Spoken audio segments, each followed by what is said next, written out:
প্রিয় শিক্ষার্থী বন্ধুরা, আসসালামু আলাইকুম। আশা করি তোমরা সবাই ভালো আছো। তো আজকে আমি তোমাদের ষষ্ঠ শ্রেণীর বাংলা ৭০ পৃষ্ঠায় তোমাদের যে ছকটি রয়েছে, তো আজকে আমি তোমাদের সেটি সমাধান করাবো। তো এখানে তোমাদের বলা হয়েছে যে শিক্ষকের নির্দেশনা অনুযায়ী শ্রেণীকক্ষের বাইরে যাও, চারপাশ ভালো করে দেখো, লেখার জন্য এর মধ্য থেকে কোনো একটি বিষয় বাছাই করো। বিষয় হতে পারে গাছপালা, পশু পাখি, রাস্তা, নদী, মানুষ, প্রতিষ্ঠান কিংবা অন্য যে কোনো কিছু।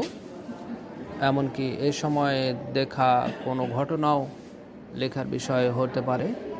বাছাই করা বিষয়ের ওপর ১০০ থেকে ১৫০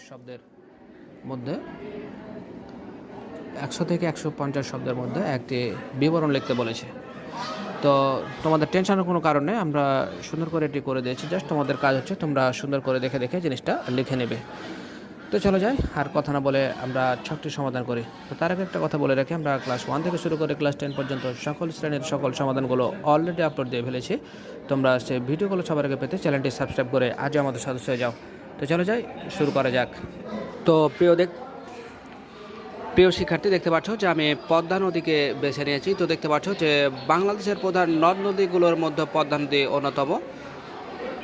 পদ্মা বাংলাদেশের দ্বিতীয় দীর্ঘতম নদী। এটি হিমালয় গঙ্গোত্রী হিমবাহ থেকে উৎপন্ন হয়ে গঙ্গা নাম ধারণ করে চাঁপাইনবাবগঞ্জ জেলার মধ্য দিয়ে বাংলাদেশে প্রবেশ করে পদ্মা নামে পরিচিত পায়।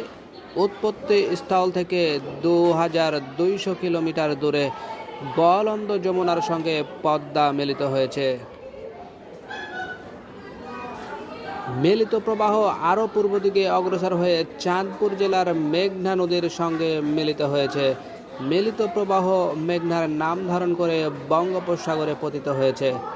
বাংলাদেশে নদীটির দৈর্ঘ্য ১২০ কিলোমিটার, এটি গড় প্রস্থ ১০ কিলোমিটার এবং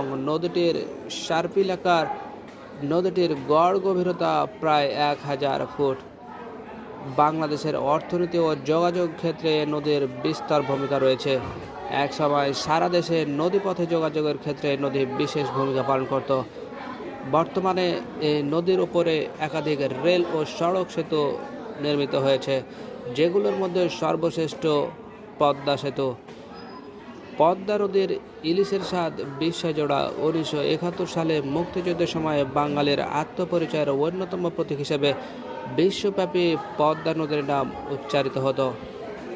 তো প্রিয় শিক্ষার্থী, এই ছিল তোমাদের আজকের সমাধানটি। তো এর পরবর্তীতে আমরা তোমাদের সকল সমাধানগুলো আপলোড করে দেবো ইনশাল্লাহ। আমরা অলরেডি তোমাদের অনেক সাবজেক্টের সমাধানগুলো আপলোড দিয়ে ফেলেছি, তোমরা সেই ভিডিওগুলো চাইলে দেখে নিতে পারো। তো ভালো থেকো, দেখা হবে পরবর্তীতে নতুন কোনো গুরুত্বপূর্ণ ভিডিওতে। সে পর্যন্ত আল্লাহ হাফেজ।